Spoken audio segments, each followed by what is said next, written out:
Okay, this is going to be a wild ride. Okay. Because I've had more caffeine today than I think I've had in my entire life. You're not like a caffeine person. I'm not. Coffee doesn't really do anything to me for my neurodivergent brain, but espresso sure does. And so Mike made really good iced coffee today, and I was like sent into outer space, and then I had a second one. Oh my God. Even the Discord was like, girl, don't do the second one. Oh my God, really? And I was like, I did it. You got to listen to the Disky. And then when I came in, you were like, you haven't blinked in like 5 minutes. You literally were like, I'm so high on coffee. I've like... And I was like, you haven't blinked in an hour. So good luck to all of us, me included. I'm talking so fast in ads, I'm skipping words. My brain is like, oh man, she's in for it.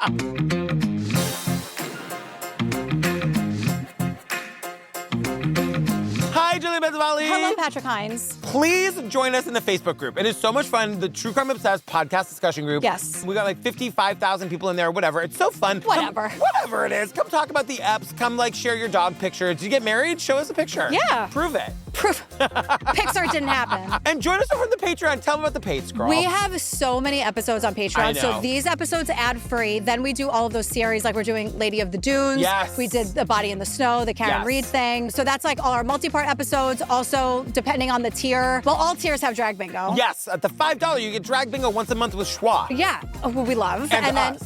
And us. Yeah. Is that what you said? And Yeah, us. and okay. us. And prizes. And prizes. And then we have, depending on the tier, we like tell you story. We do like an after party, or we do like old school unsolved mysteries. Yeah, we have the Hero Bell tier. They're the ones that like get the stuff in the mail sometimes. The calendar. The calendar and like the Pride thing. But we've been making extra episodes just for them, like old school unsolved mysteries episodes. So much fun. Like Who's Tyler? If you know, you know. We're doing the Gold Leaf Lady coming up. If you know the famous Gold Leaf Lady. I can't wait to find out. Oh my God. Oh my God. Girl, what are we talking about today? Sons of Ecstasy on HBO Max. Do you want to know how I spelled ecstasy? Yeah, sure. E-X-T-A-C-Y. I mean, I feel like that's a gay club somewhere. Look, I'm glad that we're talking about this right at the top. Ecstasy is just for gay people. Yeah. And nobody else is allowed to have it. Nobody else should be allowed to have it, because when they do this, shit happens. Yeah, well... It's just for the gays. Okay, sure. Okay. For the gays. It's just for the gays. The gays. Facing life in prison, Sammy the Bull Gravano turned on his boss, John Gotti. Am I a rat? I took fucking 20 years to help my kids and my family. A few months later, they're gonna kill me to send a message to my father. This is Phoenix, Arizona. We were trying to start a new life, but we would definitely fish out of water. There's this whole lifestyle in the middle of the desert, having rave parties. Ecstasy. Ecstasy. I wanted to control the ecstasy scene here in Arizona. I think I got like 30,000 hits of ecstasy. We got rid of them in a week. But then some guys started undercutting us. English Sean. English Sean was the mastermind to our ecstasy empire. The name Sammy the Bull Gravano entered my sphere. And they became the biggest threat to the organization. I don't give a flying fuck. We'll go to war like that. I just took off running, smoke shooting out the window. I was prepared to kill him and bury him in the desert. Everybody knew the consequences of the life. It was me and my family against the world. So we're in Phoenix, Arizona. We meet Salvatore Sammy the Bull Gravano. All right, Sammy the Bull. Now, I knew nothing about this guy. He killed 19 people that we know of. My God. He's also known as the most famous rat of all time. Yeah. But, like, don't forget, he's a serial killer. He is a fucking serial killer, kind of a good dad. Are you fucking kidding me? Are you serious? I don't know. He really loves his kids. Uh-huh. Karen's a piece of work. Wait till we get to her. Like, I can't believe you have, like, no point of reference for Mob Wives. No. R.I.P. Big Ange. Was she on Mob Wives? Was she on Mob Wives? The whole thing was that Karen's coming back to Staten Island from Arizona, and Renee Graziano was like, over my fucking dead body, and everyone was mad because she's a rat from a rat family. Yeah. Also, Drita married Lee. Oh, my God. Who Karen used to date, and then Karen might have cheated on Lee. Why hasn't anybody killed them, is my question. If they know where they are, why are they still alive? Who, the women? Any of the children related to this guy who turned on John Gotti. Don't they kill those people? Yeah. You made me believe over the course of 9 years that these people die. They're very into the rules. So the rules are like no civilians. Of Cosa Nostra? I mean, yeah. Our thing. That's what it means, our thing. Is that what that means? Yeah, or like this thing of ours. That's what it translates to. But usually the rules are like you don't touch a civilian, people not in the game, or women and children. But I guess if your family, I mean, we'll get into it. There was allegedly a hit on his son. Oh my God. I knew nothing about any of this. We meet Gerard, who's the son of Sammy the Bull. He is saying, this is the story. This documentary is the story that we never allowed our dad to tell. Whatever. It's all such bullshit. It's all like very convenient the look on your revisionist face. History. Big time. I'm just here as a common spectator. I mean, I know nothing. Fucking this would be like us covering a documentary about Lilith Fair and you having opinions. Why? Because I was so, like, I feel like Lilith Fair is to me what the mafia was to you. But I love all of the artists and the music. All right, bad example. It's not like, I feel like it'd be like us covering I'll think party barges. Party barges. That's what it would be. People party are barges on the hottest day of the year. Party barge memes every day of the week. I know. And I love it so much. We're divided. I know. But I did find a party barge paddle boat that I sent to you that I was like, you and me, 5 minutes, one glass of wine. Do it. We tell people we did it. That is a party barge. How is it not a party barge? You and me on a paddle boat party barge? I want it. Yeah, the two of us with booze? How is that not a party? I defy anyone to be like, that's not a party barge. It most certainly is. If we get into the middle of the Hudson and I got to swim back, I'll do it. Oh, God, the Hudson. We'll find a better body of water. Okay. So whatever, tight-knit family. They didn't have any idea about their father. Like, sure, Jan. Okay. But I will say that, like, Karen, the daughter, all she can talk about is how great her dad is. Mm-hmm. And the amount of pride they all have in the fact that their dad was Sammy the Bull, who routed out John Gotti and killed 19 people. They are proud of it. Oh, beyond, and there's an excuse for everything. Totally. So Karen was like, I didn't know anything about my father being in the lifestyle. But then at my Sweet 16, I remember my friend told me, John Gotti's here. It was at that point I realized my father's first family was the Gambino family. But he was a gangster. To the core. He's Sammy the Bull. John Gotti shows up to her Sweet 16, and then she's like, oh. And I'm like, Jan? It'd be sure, like Jan. Sarah McLachlan showing up to my Sweet 16. But I get it if you're like 4 or 5 years old. But Staten Island? I know. Two things, Wu-Tang Clan and the mob. Yeah. Like, Paul Castellano, the guy who Sammy the Bull famously killed outside of Sparks, lived in what they called the White House. Oh, my God. On Staten Island. Like, by the time you're 12, Karen, like, you knew. All of your friends were in it. Yes. Or, like, their dads were in the business. Like, do you think it was, like, impressive to her friends that John Gotti showed up at her Sweet 16? Yeah, for a time. All the parents, for sure. Oh, really? For sure. Oh, my God. I mean, Sammy the Bull was his right-hand man. Yeah. Girl, the cornbread CBD gummies are back. You know we love the cornbread, and we also love the gummies. Life is a little bit crazy right now, and nothing really helps me take the edge off like these CBD gummies. I'm obsessed. Yeah, they're awesome, like, if you need to unwind, but also if you're just looking for like a natural way to relieve aches and discomfort. Yes. Because the CBD gummies from Cornbread Hemp are formulated to work with your body, not against it. And let me tell you, cornbread is so good. We're like a cornbread ambassador family now. They only use the best part of the hemp plant, the flower, for the purest and most potent CBD. So it hits and you feel great. And all products are third-party lab tested and USDA organic to ensure safety and purity. I cannot tell you how much we love this stuff, fam. So right now, TCO listeners can save 30% on their first order. Just head to cornbreadhemp.com/TCO and use code TCO at checkout. That's cornbreadhemp.com/TCO and use code TCO. That's right. We love you, cornbread. Oh my God, delicious. We learned, so John Gotti was the boss of the Gambino crime family. Sammy the Bull was the underboss. We're so in your wheelhouse. I love it. I love it. You don't even need your notes. Barely. Sammy the Bull was the underboss. Like, so John Gotti's right-hand man, very, very high up. They're described as, quote, two of the notorious and infamous figures in the history of organized crime in America. I mean, this Sammy the Bull killed 19 people. At least, that we know of. That he was, like, charged with. Including Paul Castellano, again, famously shot in front of Sparks Steakhouse. Yeah. So, Gerard... When I was a concierge, people used to come in and be like, where's the one where the guy got killed? I mean, it was huge. And it's still there. And like, the thing about... Because Paul Castellano, again, lived in the White House and stuff. It was a major hit for, like, what it meant to the mob as well. Was he sitting at the bar? Is that what it was? He was coming outside. Oh, my God. Literally outside Sparks. Wow. Yeah. That is absolutely The photos are, like, very ghoulish. And this is the thing where, like, Gerard, the son, is saying... I never judged what my father did for 1 second.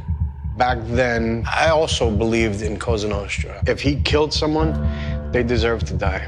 They did something wrong or broke the rules. they deserve to die because they broke the rules. Yeah, I'm like, that's Gerard, insane. That's insane. Your father's a serial killer. Yeah. And now, like, all these mob guys, they have podcasts. They're going on YouTube. It used to be that you don't talk about anything. Like, don't ask me about my business. Now they're all talking about it. There's some video that I found today on YouTube where Sammy the Bull is walking through the assassination of Paul Castellano, happily talking about it like it's nothing. So is the mob not a thing anymore? How is this guy alive? It's a thing in, like, but that's what I'm shocked about. Like, Henry Hill, like, from Goodfellas, used to go on the Howard Stern show all the time. Yeah. But he wears sunglasses. And I'm like, what? You're in witness protection. Like, what is going on? The witness protection. We like the My Blue Heaven of it all. The My Blue Heaven. Shut up. Might melt all of this stuff. I saw that in the movie theater. When we get there, I cannot wait. Loves that Oh movie. my God. My Blue. I can't believe you just referenced My Blue Heaven. Oh my God. I saw them. But like this is literally My Blue Heaven at one point. Like, it's insane. Yeah. But Gerard is 15 years old and he's like training at a boxing gym and everyone's like, oh my God, you're Sammy the Bull's kid. First of all, you guys are all idiots for like glorifying a 15-year-old. Yes. And he goes, that gave me a sense of power that I could do what I want to and there's no repercussion. I'm like, girl, the word you're looking for is entitlement. Yes. I felt entitled to do whatever I wanted. Who named it the guy Sammy the Bull? Did he give himself the nickname? No, Karen explains it in Mob Wives where he was like getting picked on or he picked a fight when he was a kid and all the mob guys were like, oh, the kid's like a bull.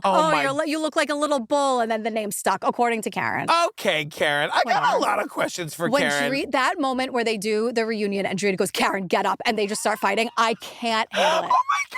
Drita Am I going to go home and binge Mob Wives tonight? Oh my God. Big Ange. I love the wise guys. She had that, oh my God, R.I.P. Big Ange. She ran the Drunken Monkey in Staten Island. Everybody knew Big Ange. She did? She's a bartender. But she was a mob wife? She dated all the wise guys. Oh my God. She would get like pulled in. She served time because she didn't rat anybody. So when Karen came back, Big Ange was like, girl, I could keep your mouth shut, but your fucking father couldn't. I can't believe I survived high school without being called like Big Pat. The whole Big Ange boobs out to here. I mean, that was me in high school too. Oh my God, the wise guys. Oh my God. Big Pat. Don't start it, fam. Don't do it. Well, you said it. This is why you can't say it. My next live show, I'm going to get 5 t-shirts that say Big Pat. I just know it. Yeah. That's medium. Exactly. They should be size medium. Thank you so much. Thank you so much.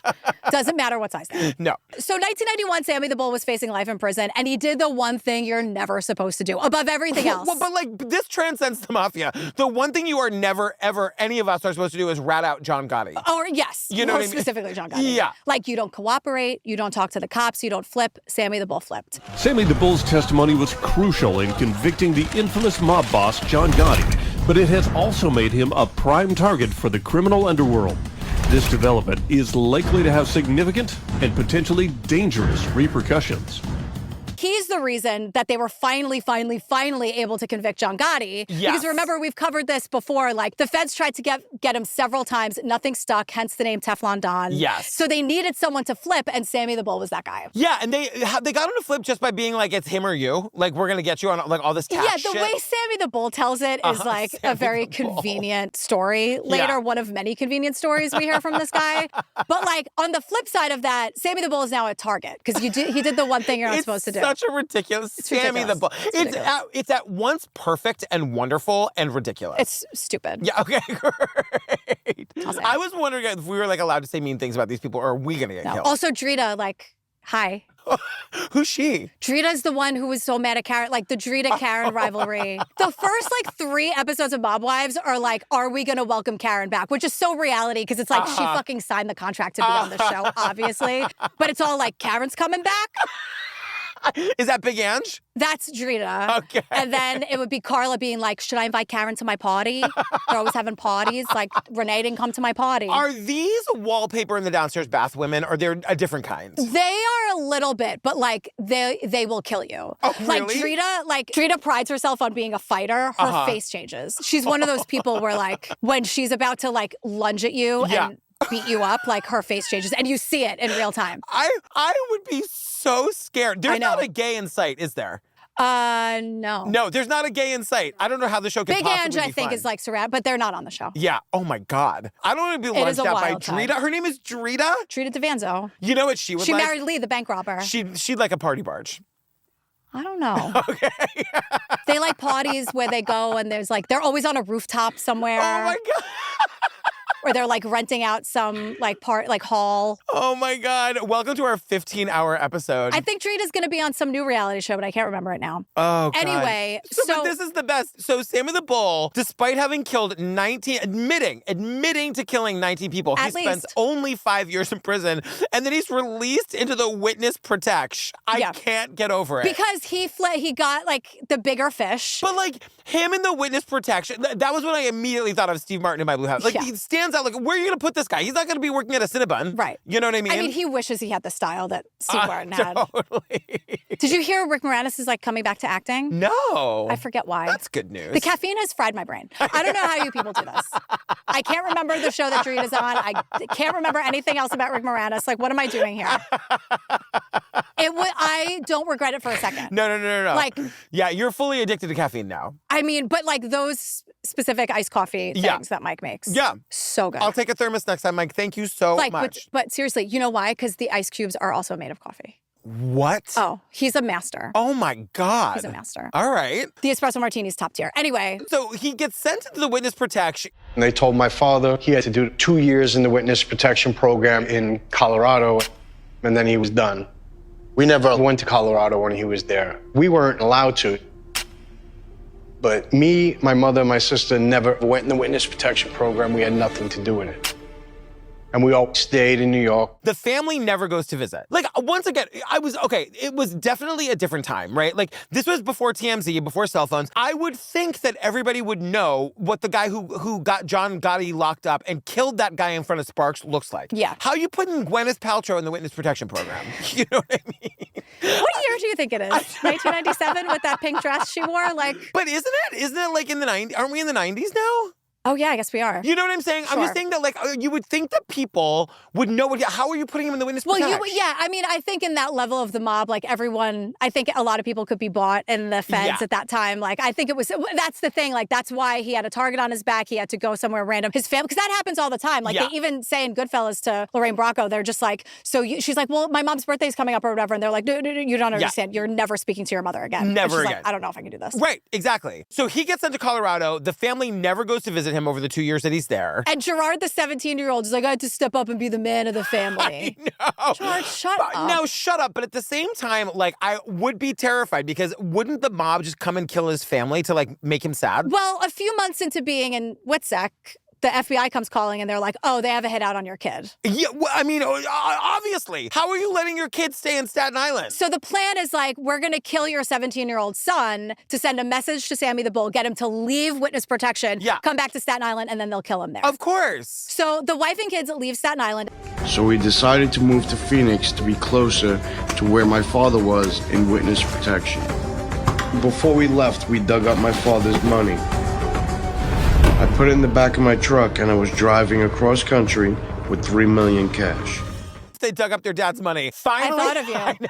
Finally, after 9 years, somebody took me up. If you are laundering millions of dollars, bury some of that shit in the woods. This guy actually did it. Mob guys know. They dig up his $3 million, put it in the back of the pickup truck, and drive to Arizona. There's a really great scene in Big Love where Mary Kay Place is in the desert. I know. I love her. She is like, she steals every scene she's in that show. Remember when we did our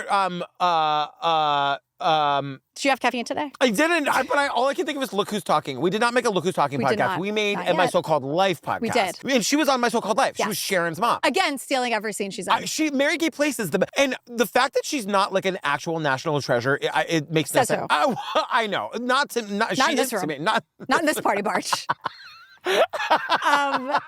She is like trying to find all the money she dug up, all the cash that she dug up in the desert. And Chloe Sevigny's like, Mom, where is it? And she's like, we gotta move. I don't know.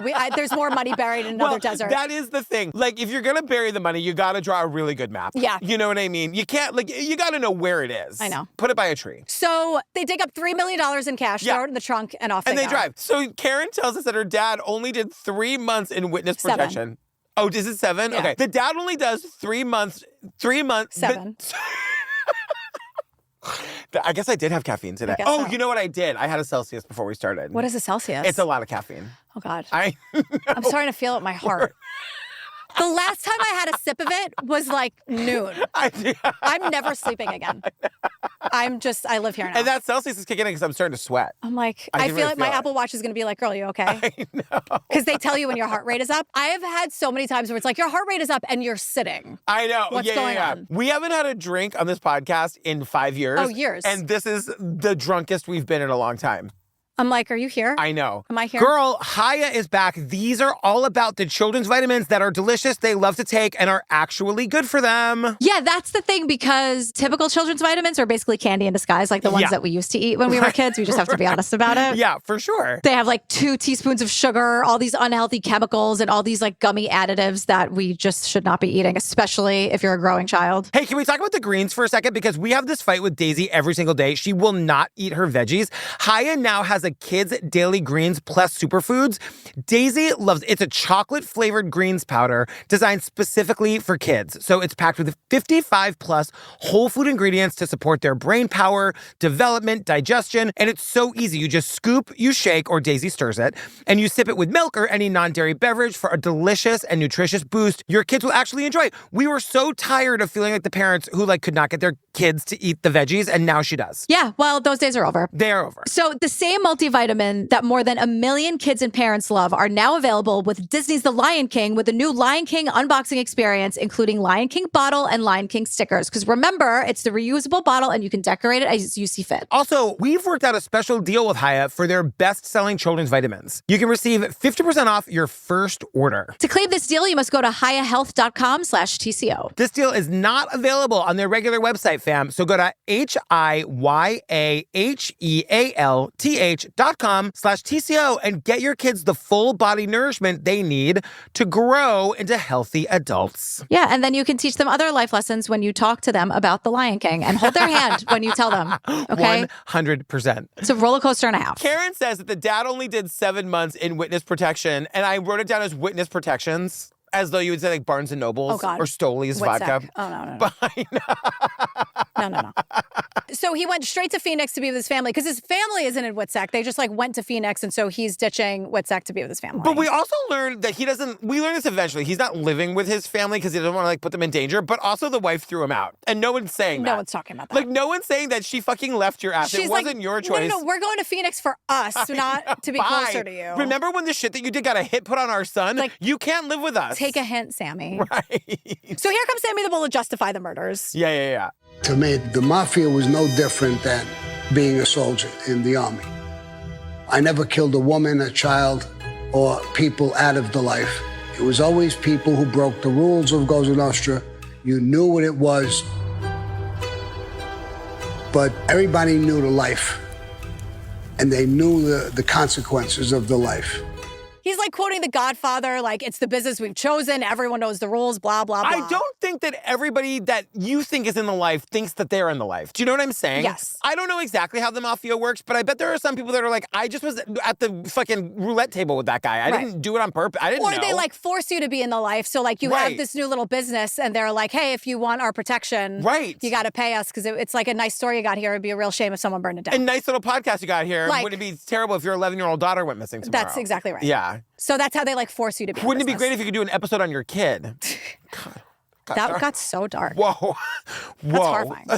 Don't give them any ideas. Oh my God, I know, please. So, but to that point, Sammy's almost expecting to be murdered. Yeah. Because this is the life he chose. He broke the #1 rule. There's an excellent chance he's going to be killed for it, and he seems okay about it. Why wasn't he killed? What about this is enticing to anybody? Yeah. None of it is fun. But were they unable to find him? Is that really what it came down to? I don't understand how he's still alive, to be honest with you. I don't know what happened. But he also wasn't ever really in Witsec. He never changed his name. He's my father gave me that name. I'm every man is exhausting. They are all so exhausting.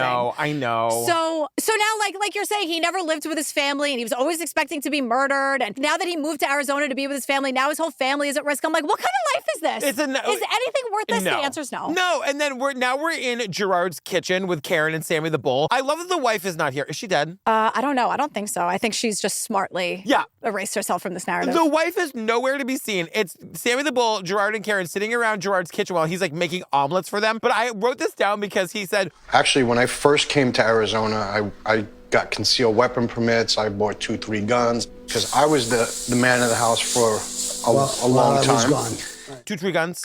2 tree. I was like, oh. Yeah. You got 2 tree guns. Like, how dare you? I know. And Sammy's now claiming he wanted to go legit. He has many legit businesses, like a pool company and an excavation company and a construction company and a restaurant. They all sound like fronts for fucking mafia Every businesses. last one like of them. all of them. You have a It's like garbage company stereotype too? after stereotype after stereotype. Exactly. Like Uncle Sal's Italian restaurant. Yes. So Gerard is, of course, working at the restaurant. He's also allegedly in culinary school. Uh-huh. And his friend walks in with a charming guy, quote, named Mike Papa. He's from Long Island. He's Italian. Gerard's like, finally, a piece of home. I mean, I can kind of understand the nostalgia factor here, right? Fine, but like, they're trying to act like Mike Papa just materialized. This is part of the revisionist history. Because the story we hear is like, Mike Papa walks in, slams $1,000 in cash on the table. It's a gift. Right. Oh, in return, all I want you to do is come out with me and socialize. And Gerard's like, cool, free money. And I'm like, Sammy the Bull's kids should know that nothing is free. No. Let alone $1,000 from a quote stranger. I was like, to me, like, if you if you give $1,000 to some stranger and you call it a gift, I think that there's going to be an exchange of services demanded. No, his friend was like, I know a guy who's in the drug scene here. I'm bringing him to your restaurant. Like, this was all a business. Like, you can't brag about how you're Sammy the Bull's kids and then also play dumb about all of this. 100%. Don't insult me. I Don't couldn't insult agree me. more. So they go out the next night. They go to some club. They're treated like VIPs. The bouncer gives them the best table, bringing them drinks. Now, Karen, this idiot, she goes, Who doesn't want to go out and pop bottles? We came from a lifestyle like that in New York. Anything we wanted, we got. It's like that life that was ripped away from us just started coming back. the life that got ripped away from us started coming back. Karen. Your dad killed 19 people so you can have that life, girl. He's a serial killer. Serial killer. She's like mourning the life that, quote, got ripped away from. This is not Schitt's Creek, girl. No. You know what I mean? The mental gymnastics that these people do to justify and excuse and romanticize is frankly disgusting. Disgusting. Gerard and Mike Papa become best friends. Yeah, they're like, oh my God, we didn't know this, but Mike Papa was a drug dealer. Girl, the whole thing. You knew who he was. Right. Come on. Right, totally. So he approaches Gerard and he's like, we can make $200 to $250 per ecstasy pill. And he claims that he's selling 30,000 pills a week. That's $6 million. I have 7.5. Maybe my math is fuzzy, but like that's... Well, 30,000 times 200 is 6 I have million. 250. But I did the lower thing because they said 2 to 250. So to be conservative, totally. right? Somewhere between $6 and $7.5 million. Which is, but like, this is a hypothetical. Right. That Mike Papa is saying. It's not actually happening because Mike Papa says to Gerard, here's where you come in. You're going to find a supplier that fits our budget. Yeah. And then we can make this number happen. So this number isn't happening. Mike Papa's trying to sell him on this. Yeah, It's a ridiculous scheme. Gerard is thrilled because we learned he's $30,000 in credit card debt. He's like 19. I was like, girl, what are you doing? So let's become a drug dealer? They're all idiots. He's like, I needed the quick, hot cash or whatever. Okay, why don't you, like, I don't know, take over one of your 4 dad's, quote, legitimate businesses? Do the pool one. That's like thriving, allegedly. Nothing says my business is thriving like having 5 businesses. Oh, right. Like, totally. Really? Totally. Okay, girl. Sure. Okay. So then Karen finds out and ruins everything. Yeah. Because the supplier's in New York and she doesn't want her brother going back to New York because there's a hit out on him. Right. So Karen finds out. It's like the one smart thing Karen says. Like, that's actually a good call. Yeah, she rats out her brother. Yes. Like father, like daughter. I know. Karen tells her father about this whole thing and Sammy the Bull is pissed. Yeah. Allegedly. Yeah, and it's like, Gerard tells the story that he's like sitting on his couch watching TV by himself. His dad breaks the fucking door down, grabs him by his neck. Tackles me and he's like, what the fuck are you doing? What are you thinking? You want to go to New York? You want to fucking sell drugs? He felt like I was going behind his back, doing something that could affect him and the entire family. And he shook me and he said, you want to die? I'll kill you if you want to die. I'm not going to let anyone else kill my son. If you want a death wish, I will kill you myself. He literally says, he goes, I'm not going to let anybody else kill my son. I'll do it. And Gerard's like, I'm only stuck in Phoenix because of your choices, and now I have to make my own choices. They get in a huge dick swinging match. Oh, my God. Screaming at each other about choices or whatever. Yeah. Like, God. So Gerard heads to New York. What'd you say last week? Is there an I get it button? Please. I know. That's my friend Ted's. I stole that from Ted. Gerard heads to New York. He really has his heart set on being a drug dealer. But we have to, like, get fed the story that Sammy the Bull was like, no. Yes. Okay. Oh, I fell for it, hook, line, and sinker. No, okay. Okay. That's what I was like, oh, he's kind of a good And if dad. it happened, it was probably for some other reason. Like, Sammy the Bull was probably mad about, well, like, we're something going to learn stupid. later that Sammy the Bull doesn't think that his kid is man enough to be in the mafia. I think that's probably what it comes down to. It's not that he gives a shit that he's, like, doing something shitty and might have to kill people. He's like, I just don't think you are man enough to do it. Right. So, whatever. He gets the pills, he brings them back to Arizona, and he allegedly makes $90,000 in a week. Which is not the $7.5 million he was promised. Right. And I'm like, Mike Papa's math isn't mathing. Right. Because $200 per pill would be $6 million. I mean, exactly. So it doesn't matter. Gerard is thrilled. Yeah. I was born for this shit, AKA selling ecstasy. Okay. He immediately wants to be the ecstasy king of Arizona, and I immediately thought of the sausage king of Chicago. Of course. Abe Froman. Of course. Ferris Bueller. Call me sir, God damn it. God damn it. Rudy! Oh my God, so good. But that's not going to be easy because English Sean runs the show in Arizona. Oh, God. There's a big rave scene in Arizona. Now, this sounds kind of fun, and this is how you can tell that ecstasy is for the gays. There's this whole underbelly, this whole lifestyle of people that once the clubs close, they're in the middle of the desert having rave parties. And the person who threw these raves was a guy named English Sean. They would all just go out to the desert with their glow sticks and dance around for the rest of the night. For like weeks at a time. Gay. Days. Yeah, gay. Gay. Shirtless, not a Show shirt me inside. one straight guy doing that. It's like no shirts and just bikini tops. Exactly. Or bikini bottoms. All still worn by gay men. Yeah. So yeah, like English Sean is the guy, he controlled the ecstasy trade in Arizona. Yeah, he's got a lot of mantras, however you say it. Greed is good. Fuck or be fucked. Make the most money by whatever means possible. Like, English Sean is here. I was kind of surprised to see him. Again, how are you sitting down for the documentary? How are you either not dead or in prison? And and again, all these unreliable narrators throwing out numbers that are ridiculous. And even when he says he had 200 people working for him, over the years the profits were $5 million, I'm like, still doesn't seem worth it to me. Even with your exaggerated numbers, there's no way you could convince me to do this ever. No, because it's like, the reason most people don't do bad things is A, because you have a moral compass, but also because, like, you don't want to look over your shoulder all day, every day, wondering when the cops are going to come and fucking get you. It's exhausting. Yes. Or like your best friend killing you or oh my whatever. God, yeah. Girl, Hydro is back. Now look, Hydro is that like full body rowing machine experience. Can I tell you my favorite thing about having the Hydro? Absolutely. The fact that you never have to leave home to get your workout done. Because I always say the hardest part of working out is making yourself get to the gym. Imagine if the workout machine was right there in your house. You would do it every day. Yeah, there's no commute. You don't have to worry about class times or juggling logistics. You're doing it on your schedule. Yes. And so listen, Hydro is a game changer because it gives a full body workout. We're talking arms, legs, core, everything. I'm hitting 86% of my muscles in one session, and I can do it in just 20 minutes. Yeah, not like an hour-long class 45 minutes away. Nope. You're doing it in your home in 20 minutes. And you can do as much as you want. I've done 6,000 meter rows, which take me like 40 minutes. I've done 10-minute like fast rows. You can totally do it on your schedule. And I really have noticed I work out so much more often having my Hydro in my house than when I had to walk to the gym. Yeah, and it's low impact, but so it's like great for your knees and joints and everything. But at the same time, it gives you a great mix of strength and cardio. Yeah, and also the rows are led by these Olympic champions, and they've filmed these rows like all over the world. So you can do like a scenic row on the Charles River in Boston. That's where I do it. You can do it in rivers all over Europe. It's like scenic and fun. And they offer free shipping, a 30-day risk-free trial, and a 1-year warranty. So you're not going to feel locked in. No. So fam, skip the gym, not the workout. Stay on track with Hydro. For a limited time, go to hydro.com and use code TCO to save up to $450 off your Hydro Pro rower. That's HYDROW.com, code TCO to save up to $450. Hydro.com, code TCO. Have your gym in your house and you'll go to the gym. Come on, you're like a professional rower now. Loving it. Cute. So the Ice House, not to be confused with the Ice Palace on Listen, but gay. But gay. You know what I mean? Because it's the epicenter of the rave scene. Yes. So see, you can't even do it without saying it in a gay voice. You know? Let's do it again. The epicenter of the rave scene.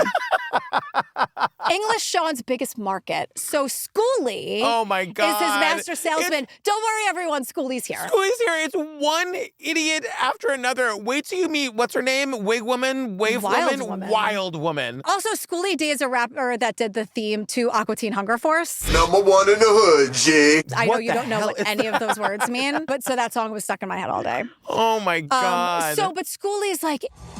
Phoenix in the 90s was a very special place. Raves were new to me and new to everybody around us. It was like a wonderland. It was a magical time. It was a wonderland. Phoenix in the 90s. He's like, I would just stand in the dark and no one could see me and I couldn't see anyone. And I just like take my hand out and collect the money and they take the pill. He was making 15 to 18 grand per night. Yeah. His pockets were overflowing with money. And I'm like, he's like, it's all cash. I was like, imagine if Venmo had been around. Can you imagine? You know what I mean? But still, like, you guys are like, exaggerating. And even still, like, no matter what it is, it was probably magical for 1 week. Because if you think that you're going to be able to do this forever and somebody's not going to try to come in and take this away from you, you're fucking crazy. Well, that's exactly what happened. Exactly. So Schoolie and English Sean get wind of Gerard and Mike Papa, and everyone hates each other. Yes, of course. So they're like, you know, Team English Sean is like, oh, who are these fucking wannabe mafia guys? Like, they watched The Sopranos one too many times. Well, but then I was like, well, but they actually are mafia guys. You know what I mean? Like, he, like... they're like, he's like the son of a mafia guy. Yeah, but I mean, at least the costumes are good because he knows what they look like. Well, here's the thing. This is so exhausting because like Gerard Gravano and Mike Papa want to meet with English Sean and English Sean like isn't interested. Right. So Gerard quote, feels, quote, disrespected. I'm not going to let anyone disrespect me. And I'm like, can I just say something? You're so exhausting. Like you actually love being disrespected. Yes. Like whenever I hear that, like, because now it means you could try to be the big man and like be tough. It's so exhausting. Like you love it. And also I just want to say, once again, this is who I am to my core. I'm kind of like, why can't everyone just work together? Like, why can't they just come together and like, and then everybody win? And I'm sure that like ultimately like English Sean would just have gotten killed or whatever, you know, but I'm like, well, it doesn't have to be evil. You know what I mean? Like, and two, I mean. Also, don't do ecstasy, people. Like, it's really bad for you. But maybe I'm just like I'm just totally making this up, speculating wildly. But maybe Big Sean was like, I'm not really interested in meeting with you. Like, you do your thing, I'll do mine. But Sammy Gravano's kid is like, I'm Sammy Gravano, blah, blah, blah. Don't disrespect me. You love being disrespected. Don't disrespect. That is the dumbest, machoiest, broiest, dudiest, maniest thing. Like, I fucking hate that. And they will look for any reason to be disrespected because they love it. So Gerard goes to the Ice Palace or whatever. And no, don't drag the Ice Palace's good name. Sorry. It's okay. The ice, whatever. The ice maker. Whatever. Yeah. And goes to start some shit. The ice device? Sure, the ice device. Goes to start some shit with English Sean, who's just like, I don't care about you. I don't want to be involved. Yes. Now, according to Gerard, so a few grains of salt. Yeah. This kid came running right up to us. He's like, what do you want? I got this kind, this kind, this kind. And I said, okay. And I just took him. And he said, what are you doing? I said, go tell Sean that Gerard took his shit, and if you don't walk out of here right now, I'm gonna send you out of here on a stretcher. Now you go tell Sean that this is my property now, and if he comes free, I'm gonna have him killed. And I'm sure there was a few like, don't you know who my father is? I don't think my father, the guy who ratted out John Gotti, would be too pleased to hear about this. Totally. Oh my God. That's Gretchen Wieners with toaster strudel from Mean Girls. So here's the English Sean backstory, if you care. I can't believe we're getting this. Yeah, he's from a chemical manufacturing town outside Liverpool. Yeah. He didn't grow up with a lot of money. His dad was a door-to-door insurance salesman. I am falling asleep as I sit here with all my caffeine. His earliest influences were that movie Wall Street. That's where the greed is good thing came from. But basically, I know. Sean wanted to like get into the stock market and make money that way. That was his big goal. He wanted to be rich. He wanted to get out of his little town. He wanted to come to America. That's his dream. And then he went to one rave and was like, wait, I want to do this instead. Which I feel like is what happens the first time anybody takes ecstasy. People may assume because I'm a gay that I've done ecstasy. I've never done it. You're here to say absolutely I know, not. and I have a friend who has done ecstasy who was like, you can't ever do it because like it takes all of your serotonin at once. That's why you feel so great for a couple of hours, but then you like need to take the next 3 days off. Oh my God. Nobody's got time for that. So, but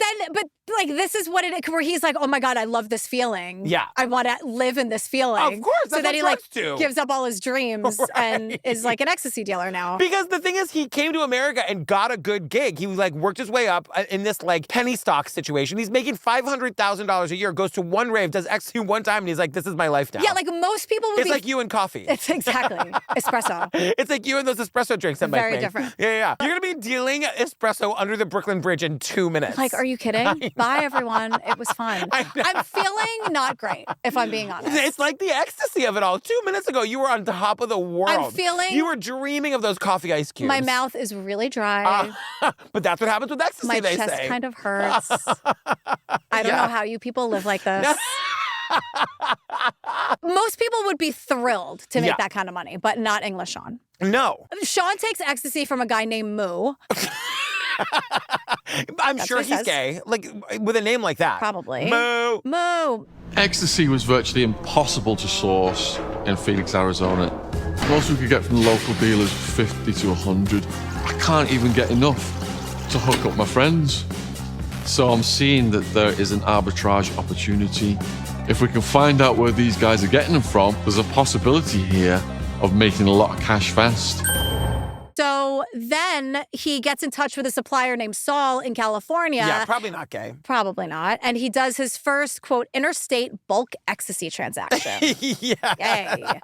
So he buys the pills at $12 a pill, but he's selling them for $25 each. Now, I get that that's like a double markup and then some. I get it. But he makes $100K in one weekend. That's great money. But like, you're now a drug dealer, Sean. Wait, but that means he sold 4,000 pills? Okay.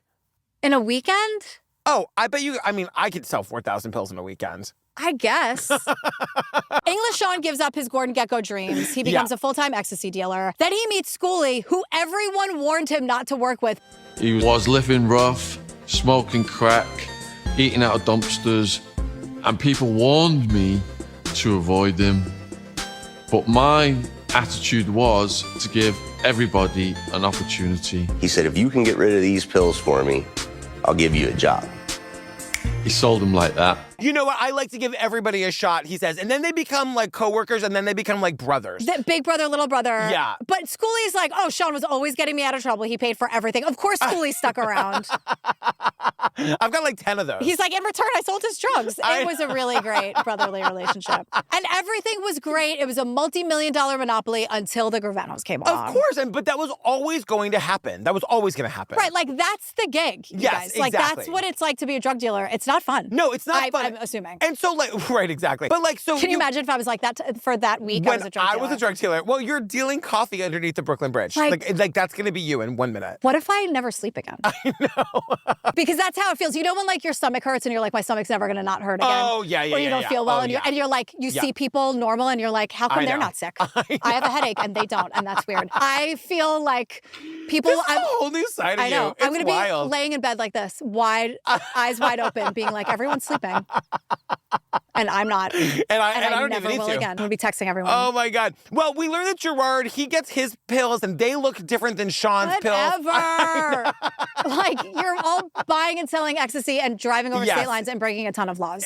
But that's exactly what it is. And Schoolie explains that, like, pre-9/11 America, when they were doing this shit, was wild because there was no homeland. I was trying to remember exactly what it was like. I know. I can't remember getting on a plane. In my show, I talk about going to meet B. Arthur at the airport, and it was pre-9/11. I only know that because they let me go, well, because I know the year was 1997, but also they let me walk right to the gate. I was like, I'm just going to go, I'm meeting a celebrity. Let me go to the gate and meet her. Like, you can't, because I know it's such a trope now, but you can't write like in movies and TV shows of someone like running to get you at the airport gate. Like, you can't do that. I was trying to remember what it was really like, but he describes it as like you just had to put your stuff through like an X-ray machine. Like your bag went through an X-ray machine. So he's just like, I'm trying to figure out a new way every time to get these pills back on the plane with me. Nobody can see anything taped to your legs when you're wearing huge Genco jeans going through security. I could have probably taped a German Shepherd to my legs and got through.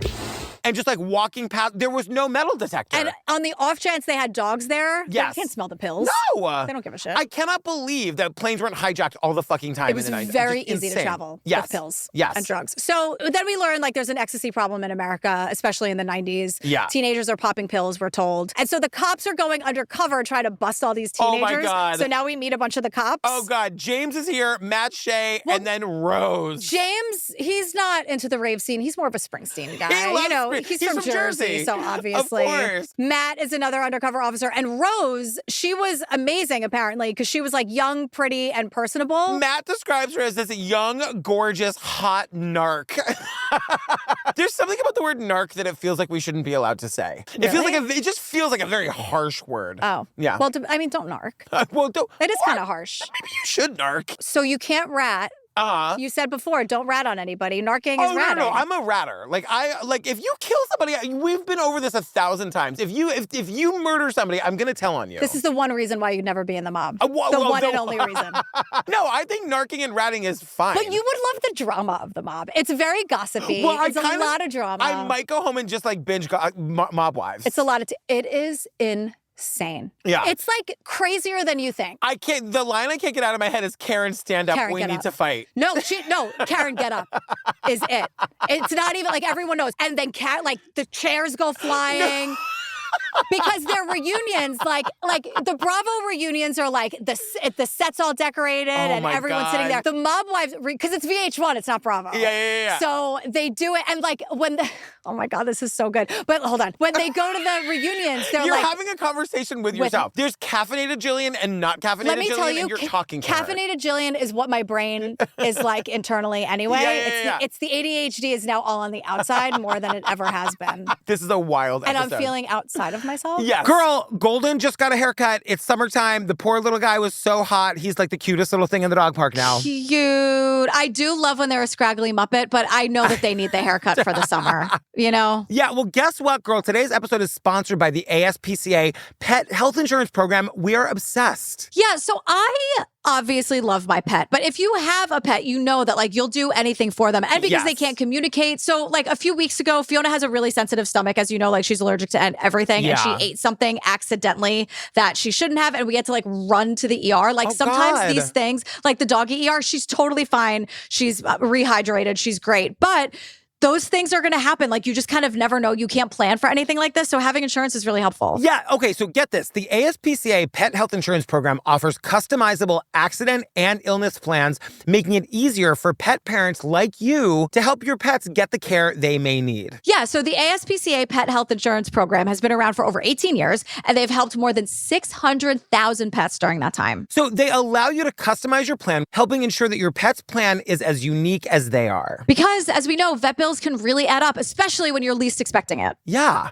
So fam, it's simple. Use their app to submit a claim and you'll receive reimbursement for eligible vet bills directly into your bank account. To explore coverage, visit ASPCAPetInsurance.com/TCO. That's ASPCAPetInsurance.com/TCO. Again, that's ASPCAPetInsurance.com/TCO. This is a paid advertisement. Insurance is underwritten by either Independence American Insurance Company or United States Farm Insurance Company and produced by PTZ Insurance Agency Limited. The ASPCA is not an insurer and is not engaged in the business of insurance. Anyway, the narcs are here. They're very young. They're very cute. And the whole thing is... We actually inserted detectives in high schools and did the whole 21 Jump Street thing, not knowing where it was going to take us.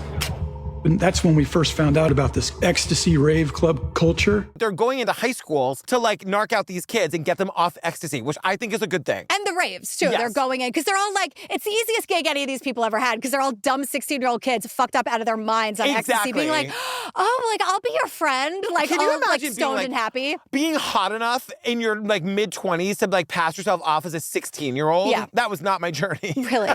No. Really? Remember Big Pat from high school? No, I do not. You did it to yourself. I don't want to hear it. I know. When it comes back. I know. When I get the t-shirt next week. No one even considered there'd be undercover cops. They're just very happy, very thirsty, dehydrated, being yes. That's the thing about ecstasy. That's why all of these kids are so dumb. Because we'll get to it when we get to it, but the kids buying the ecstasy are ratting everybody else out because they're so fucked up. Because Rose is hey, where'd you get this ecstasy? Right, yeah. And they're Big Papa, Mike Papa, or whatever. I love it when you call me Big Papa. And they're oh, English Sean. Oh, yeah. So they the cops know about these they're two. Flashing their badges. Where'd you get it? Right over there, right beautiful. There. Oh my God, this badge is so pretty. Can oh my I touch God. your face? Yeah, but exactly. I bet you're 26 pretending to be 16. You're that beautiful. Oh my God, exactly. They're just ratting. So the feds learn about this. It's the easiest gig on earth. On earth. This rivalry ecstasy thing in 2 seconds flat. Yes. So here's the thing about Mike Papa. He wasn't going to seedy raves because he wanted to be this is the definition of a big fish in a little pond. pond. Yeah. He couldn't hack it as a big time fancy mob guy in New York. Right. So he tried to do it in Phoenix. Yes. So he's like going to the high-end clubs. He's all about the aesthetic, trying to look rich. And so they have a wire on Mike Papa's phone. Yes. Hold on, we got to slow down on this, I say to myself. That call was significant because Mike Papa's phone was registered back to Marathon Construction. So another detective and I went to that location to do some surveillance. I was looking through binoculars and I was like, oh my God, I can't believe it. It's Sammy the Bull Gravano. Just to be super clear, Sammy has been kind of in witness protection, right? Like he was... But then he left it. He was in Colorado. But the idea is that he's hiding out there. Nobody knows where he is. And it's Rose on the binoculars who fucking knows who this guy is. Like I would know Gwyneth Paltrow. Right. You know what I mean? It was because it was not that long ago. I mean, the John Gotti thing was the biggest story because it took so long to get him. Yes. And then the way they got him and his best friend flipped, like it was huge. And like everyone's pissed off because they helped this guy. They got him out. They got him in witness protection, kept him alive, and now he's back to his life of crime. Right. Well, as he tells it. You're right. So it's just like, oh, interesting that his phone, why is Mike Papa's phone registered to Sammy the Bull's construction company? So, but then 2 minutes ago, the son was like, I didn't know who Mike Papa was. Like, you guys are just fucking lying to me. Don't insult me. Yeah. Karen, get up. Yeah. So Sammy is here to set the record. He's like, oh, back in the glory days when I was murdering all those people, I never touched the drugs. I could have made millions. I killed at least 19 people, but I didn't touch heroin. He wants a medal for that. I know. Sammy, you're not getting your flowers. Well, and that's what he's saying is that, like, I didn't want my son to be in the drug trade, but I wanted him to learn that for himself. I didn't want to, like, beat it out. Okay. How did Mike Papa's phone get registered to his very legit construction business? Exactly. Well, what Sammy is saying is, like, look, you got to get out. And his son Gerard is like, Dad, we can get out, but only if we do 4 more big scores and you need to pay for it. And Sammy's like, well, look, I never would have accepted that price back in Staten Island, but we're in Phoenix now, Toto, so here I am. So he's going to pay $150K 4 times over so his son can do the last 4 big drug scores before he gets out. And Sammy wants us to think and believe that he went to his son like, if I fund 4 deals, 4 big deals, would you give me your word that you guys would quit? You'd have a pocket full of money and then come with me in legitimate business. So 4 deals, and then you're done. But I want interest on my money. Like I would lend it out as a gangster. What can I do to help you go legit? Oh, fund all of these things? And at the same time, Sammy's like, you have to pay me back with interest because I'm still Sammy the Bull after all. With interest? That I screamed when I heard that. With the guy who's... With interest. With the guy whose cell phone is registered to his very legit construction business. And I just hear Tony Soprano when Meadow's like, Dad, are you in the mafia? Yeah. And she's like, you're in waste management. And he's like, it's a stereotype and it's offensive. Like, and I'm like, Tony, girl. But that's how I feel. Like, do you really want us to believe that you had this heart-to-heart come to Jesus moment? And Sammy the Bull's like helping his son get it. You guys were in this from day one. And so now that they've got all this money, Gerard can go to LA and like get in on Sean's guy in LA or whatever. So now they're going to LA, which means Sean's got to go get his pills from Amsterdam. Sure. The money, like, whatever. Okay. Great. I believe Sean. Okay. And the pills are way cheaper in Amsterdam. Way cheaper. The money is coming in so fast that English Sean doesn't know how to handle it. He literally explains to us how he launders the money, and I did not understand. Yeah, he's just like opening a bunch of accounts and under fake names and moving the money around. Exactly. Yes. Whatever. Yes.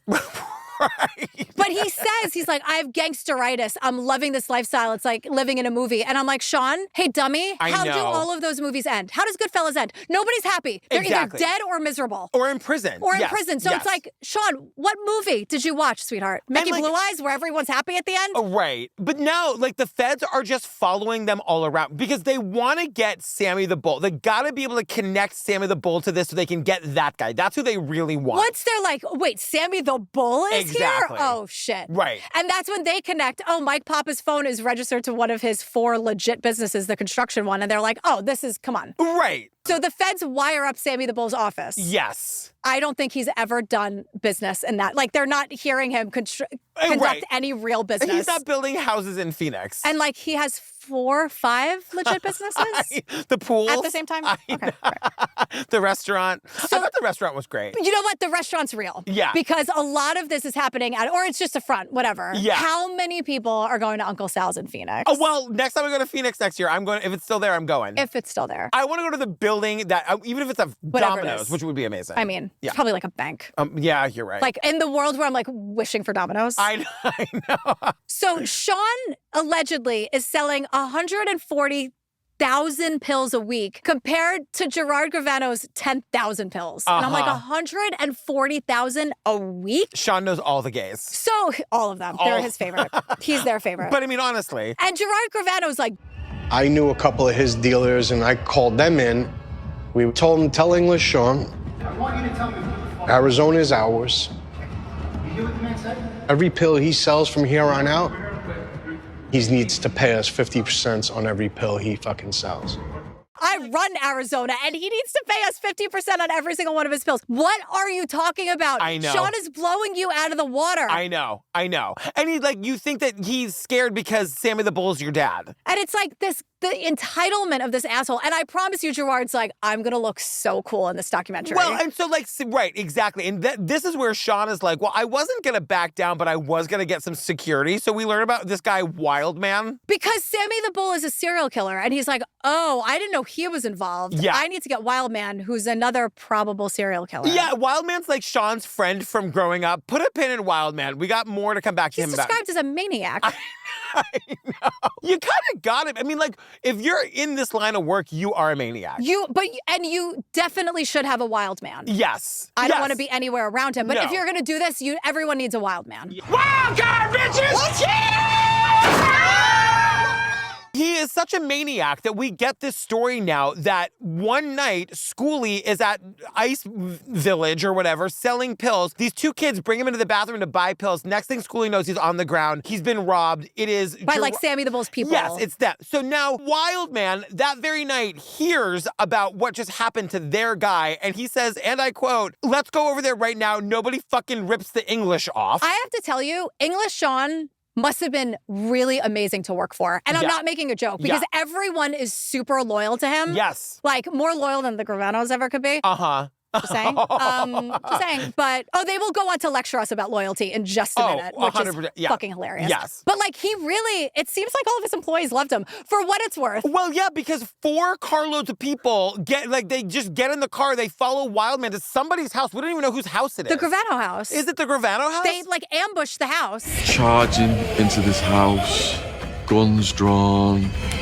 and I can hit Wildman yelling, don't fucking move. We went through every room and took everything out of that house. PlayStations, VCRs, TVs, shoes. I mean, if it was worth $5, it came out of that house and in somebody's car. We cleaned that house out. Didn't get the drugs back, but we got everything they owned.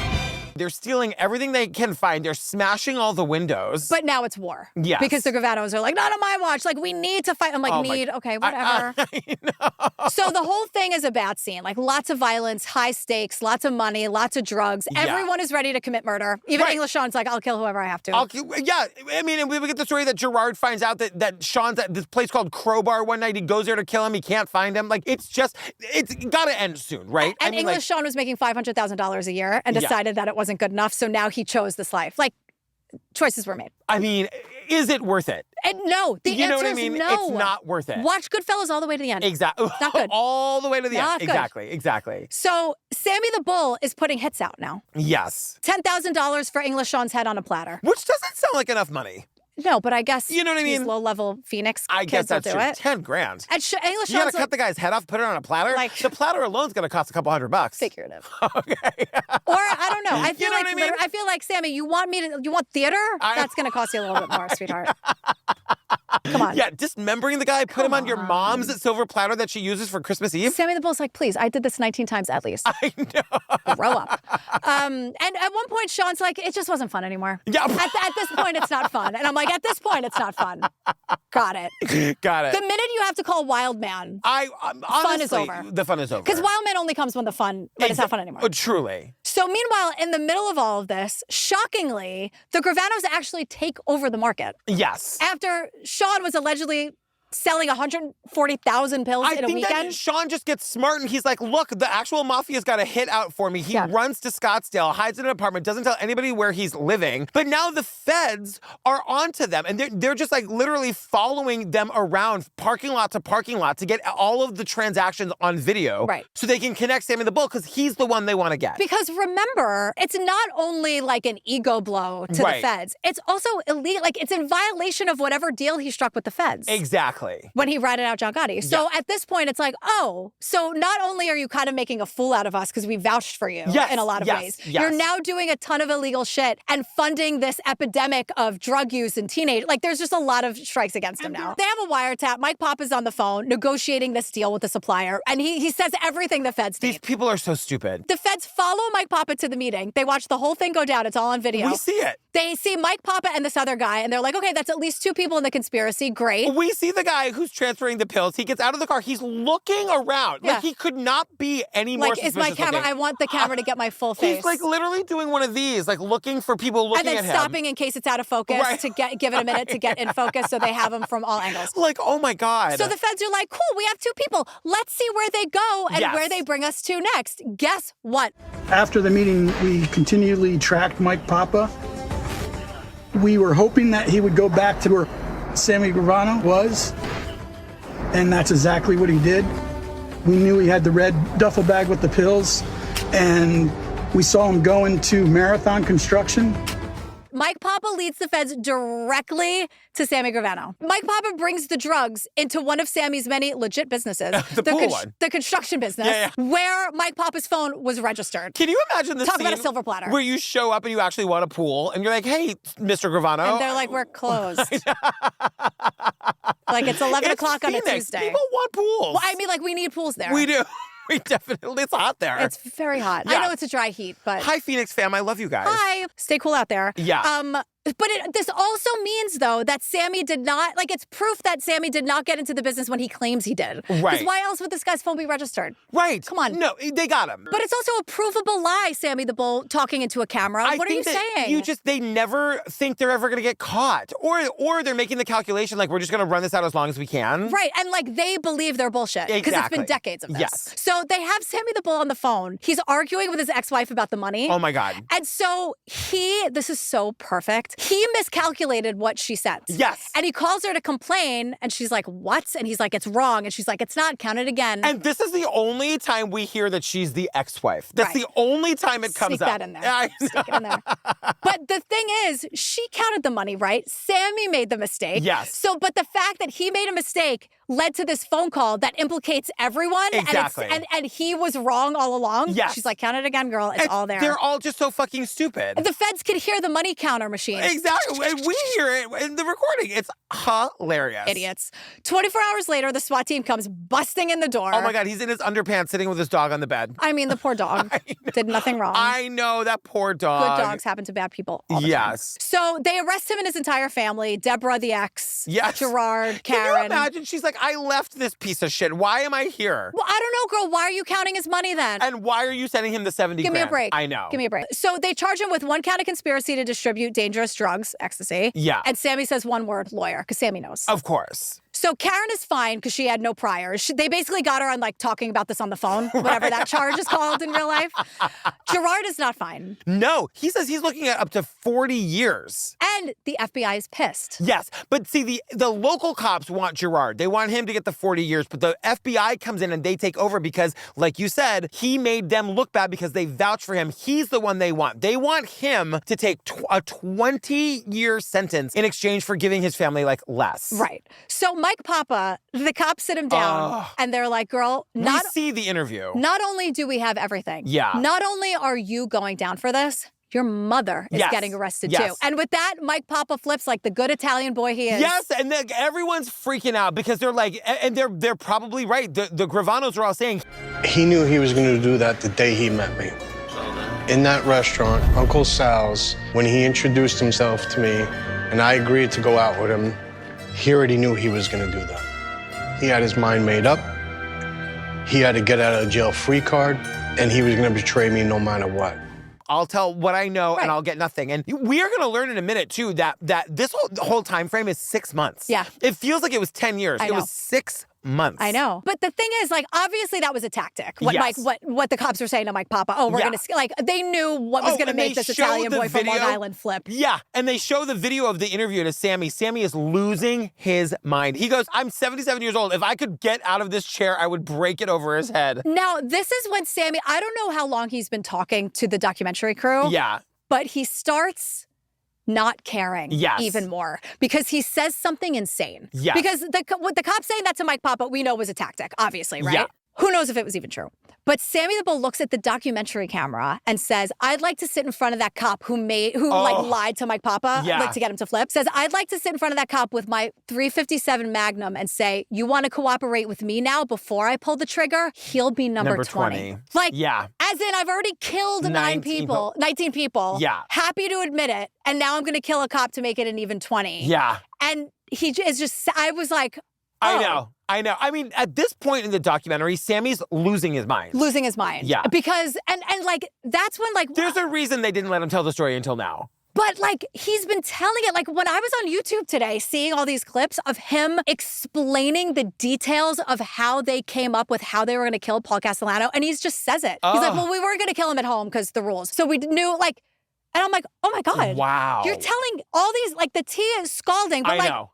How are you still, like, I don't understand. And all these mob guys are doing it. They have podcasts. It is wild. It is absolutely, because even a couple of years ago when we would do a mob thing, I remember one time you're like, be careful, girl. Like, because I was like going in on this mob guy. And you're like, girl, be careful what you say. Like, now I still stand by that with the cartel. Yeah.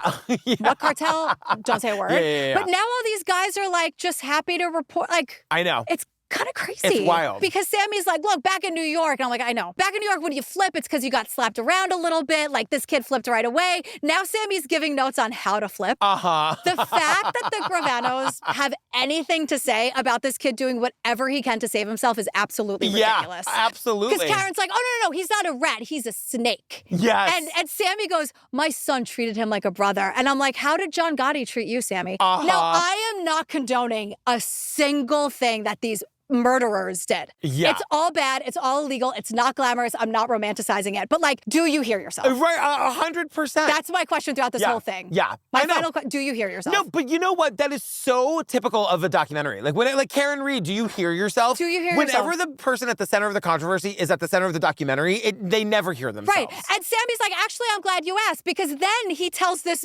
story about, he was like, well, actually, John Gotti was the real rat. Oh, yeah. Because apparently... I cooperated because John Gotti did something that was a rat move. His defense was trying to say that I was killing everybody and taking over everything. So the theory was I would go away and he would go free. In my mind, I said, then fuck you, fuck the mafia, and I'm leaving, and I'm gonna switch sides. So, like, Sammy was the only killer. John Gotti didn't do anything. Sammy was trying to take over. So John Gotti should go free again. And that's when Sammy was like, oh, fuck Gotti, fuck the mafia. I'm flipping to save myself. Yeah. Girl, like, I'm sure maybe some of that is true. Well, but now Sammy wants to be a martyr again because he's saying his lawyers tell him he can beat this. He probably could. He said, but they'll bury my son and my wife and my daughter. They want Sammy to take 20 years in exchange for giving everybody else a much lighter sentence. And he says, I told my lawyer, make the deal. So he is trying to say that he had to take all the blame. Yes. He had to admit to his role in this scheme to save his family. Well, because his son is here to also say, my dad had nothing to do with it. It was all me. Uh-huh. You know? Mm-hmm. Who registered the drug dealer's phone to your legitimate business? Right. Like, right. And that's all I need to hear. But also, why did you do that? Because they're idiots. We're idiots. They're idiots. So the deal is Sammy the Bull takes 20 years, Karen and the wife go, and Gerard gets a, quote, light sentence of 10 years, right? Yeah. And Sammy the Bull's like, you want to call me a rat? I took 20 years. And I'm like, I mean, yeah, not for this thing, but for the other thing. Exactly. Like, Sam, the mental gymnastics and the word salads that we have to sit through are wild from all of them. We got to take a quick detour to talk about what's going on with Sean for 2 seconds, only because we got to meet Wild Woman. Because Sean is so freaked out by this that he completely drops out of sight. He moves into an apartment in Scottsdale, doesn't tell anybody where he lives, but Schoolie, Wild Man, and his girlfriend, Wild Woman, remain in Phoenix's drug-fueled world. Now, we learned that this woman, Wild Woman, is insane. Now, I don't know Wild Woman personally. Well, I don't. As far as we know. Well, it's true. I don't know her. But it feels very like no one had, like, if your names are Wild Man and Wild Woman, you're both maniacs. Yes. But it's a lot of, like, they're putting a lot of blame on Wild Woman here, as if Wild Man wasn't part of the problem, Right, too. because what they say is that, like, we see her former apartment, and she's dealing so much ecstasy out of her apartment. They say there's 300 people a day coming in broad daylight to her apartment to buy ecstasy. And meanwhile, like, Wild Man led a crew of 200 people to trash the Gravano's house, and everyone was like, that was totally fine. But Wild Woman wasn't subtle at all. And I'm like, are you trying to tell me Wild Man, who was described as a maniac 5 minutes ago, was subtle about anything? Well, her big crime is that Wild Woman is now coming in between Schoolie and Sean. Well, according to Schoolie, she caused a riff between him and English Sean. R-I-F-F. A riff. Yeah. Like we're in West Side Story. But we learn that Schoolie is so mad about this. And he takes us where he did this. He gets a literal firebomb. In his infinite wisdom, this is what he decides to do. In the broad daylight, middle of the afternoon, he takes a firebomb, walks up to her living room window, throws it through the window into her apartment. And you could just see smoke already coming out, shooting out the window. And you just heard people running and screaming for their lives. They had no idea what the fuck was going on. She barely made it out alive. I know. English Sean, this is why everyone told you not to work with Schoolie, but you insisted. He's a little bit, what's the word when you can't control your instincts? Impulsive? He's a little impulsive, this guy. A little impulsive. And just like maybe... He threw a firebomb into her living room. Like, what? And again, I don't know anything about Wild Woman. Or firebombs. Or Wild Man. Yes. Or any of this for that matter. But it seems a little like you're going to blame the woman in the room. I Weird. know. Enough. I know. I could be wrong. Well, Schoolie gets out of town. He has not seen Sean in like 25 years. And I was like, why am I expecting Sean to walk in like through the door behind him like some sitcom reunion? Yeah. Yeah. The music comes in. It's a very special episode of the Ecstasy drug ring today. Totally. So, yeah, Schoolie's like, maybe that was a bad idea. Yeah. Maybe I shouldn't attack Wild Woman. Oh, this my might God. come back on me. You know, and like, can we just wrap this up? Like, this thing ends like 7 times. I know. So in 2002, English Sean gets the SWAT team treatment. His mugshot is hilarious. He's like this. It's so British. I know. And this happened because Schoolie ratted on him. I know. Schoolie betrayed Sean and Wild Man. Rats on rats on rats. This is why you no trust in nobody, okay? My Sicilian grandfather had it right all along. You no trust in nobody. Now, Schoolie has a loyalty tattoo that he stands by to this day. He goes, loyalty. I live by that till the end. And I'm like, no one knows what that word actually means. I know. So they give us, I don't know, like someone like took over the last 20 minutes of this documentary because it's horrifying. So much. But they give us all this on-screen text at random times. I just collected it all right here. Great. So English Sean and Gerard Gravano both received 9-year sentences. And to my shock and surprise, my prison mate was none other than Gerard Gravano. One day, Gerard told me about his plans the night he came looking for me at the Crowbar nightclub. I hadn't realised how close I'd come to death. They end up bunking together in prison. What? They become buddies in prison. Sorry about that time I almost killed you. You take friends wherever you can get them. 100%. So Gerard Gravano served 8 years of a 9-year sentence. Peter Wildman Mahoney. Oh, yeah, we get his name. How did we get from Pete Mahoney to Wildman? I probably one. Gotta be a maniac. Ecstasy-fueled night. I mean, you know, that's it. Yeah. He was sentenced to 12 years. Sammy the Bull served 17 years of a 20-year sentence. Like, woof. Schoolie wasn't charged with anything because he ratted with that loyalty tattoo. Yeah. Did he get the loyalty tattoo before or after he ratted? After, no question. 100%. To be like, I did the right thing, right? Yeah. Right? Look, I have a tattoo. I was loyal to the U.S. government. If Sammy the Bull could do it. Honestly. So in 2007, after 5 years in prison, Sean is released and deported to the UK. Bye. And then we get all of this, like... We're not doing this. The last 15 minutes of this documentary is Sean with his dad. It's, I love you, man. I love you, man. I love you, man. And then we go right to Sammy and Gerard doing the exact same fucking thing. I love you, man. Did you try to be a big shot because I was a big shot? You don't got to be a big shot because I was a big shot. Shut the fuck up. You killed 19 people. I mean, at least. Yes. And Gerard tells this horrifying story about Sammy the Bull forcing him to commit animal abuse. Oh my God. To a bird, which we're not going to get into. No, but it was the test when he was a little kid about like doing a horrible thing to a bird that Gerard did not do. And he's like, my dad never thought I was man enough for the mafia. A lot of times I was acting because I'm your son. People expect me to do things, whether... Is that what this whole ecstasy thing was? the drugs. Doesn't matter what people want you to be. Just because I had a big name, don't live in my shadows. So, like, I guess that's what you spent your whole life trying to prove your dad that you were a man? Right. Like, and then, yeah, but he could only do it in Phoenix, Arizona. Right. Which, it's no shade to Phoenix, but it's like, all these guys keep saying, like, oh, it really felt like a piece of home when Mike Papa came in. It's like, you guys all planned this. Yes. Give me a break. And when Karen goes back on Mob Wives, she's like, when I was in Arizona for that time. And it was fine. Nothing happened. That was fine. Oh, my God. And, like, whatever. Like, that's just how it ends. Like, it just ends with us hearing that, like, everybody got big prison sentences that they didn't really serve. And because Mike Papa flipped, he had 37 out of his 42 criminal charges dismissed. He served 5.5 years. He was put on supervised release. His whereabouts today are unknown. Good. I don't care where he is anymore. I don't care either, but it doesn't seem like they're killing people anymore, Mike. So you're probably fine, girl. I don't know. It's maybe what they want you to think.